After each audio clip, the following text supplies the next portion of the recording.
And Rossi mentioned having so much excitement, and you know some of that is going to happen if some of the current Cubs are able to really start to take off this year. And it starts with Mr. Smiles. Ah, come on, Christopher Morel. I mean, this kid absolutely loves playing baseball, and it shows. Every single time he takes the field, he took Chicago by storm when he homered in his first big league at-bat and then went on to get on base for 22 straight games. It's like, man, this kid is unstoppable. Everyone fell in love with Morel with the attitude, as you can see, with the energy. I expect him to make a huge leap here in the sophomore season. Boy, energy is a big thing. You see his on-base streak to begin his career. I watched him too. Boy, he was running around that field unfettered. I think a player that already has made a leap, but is going to make even a bigger leap, is Nico Hoerner. I thought he had an outstanding season playing shortstop for the Cubs last year.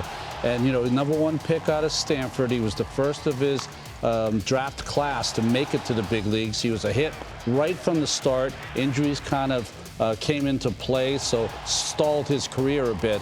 But boy, he was back, and last year he was great. And I was just thinking, you know, Stanford at second base now as he moves over. You got Vanderbilt at shortstop. Oh. That's pretty good for the Cubs. No doubt about it. You know that they are thinking the game right. You know that for sure. But the talent is just through the roof. You know, when you see what Swanson and Hoerner can do, I mean, you would come in and say, wait a second, you know, let's look up the middle.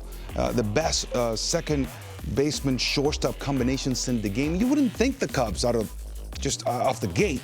But let's take a close look, because they are among the best in baseball.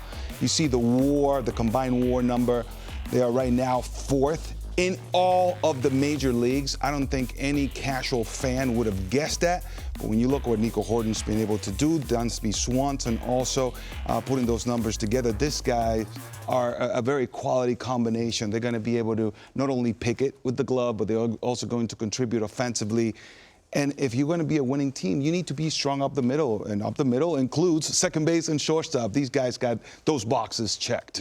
Well, and that's the interesting thing, because you add both of them, Hoerner and Swanson. They're both +9 in defensive run save last season. That's the most since Baez ultimately departed. So when you talk about trying to turn that leaf, it's exactly what you want to do as you take a look here once again at what they were able to put together over the last couple of seasons. Of course, you had David Bodie, who was also just that standout great name that came up like Christopher Morel.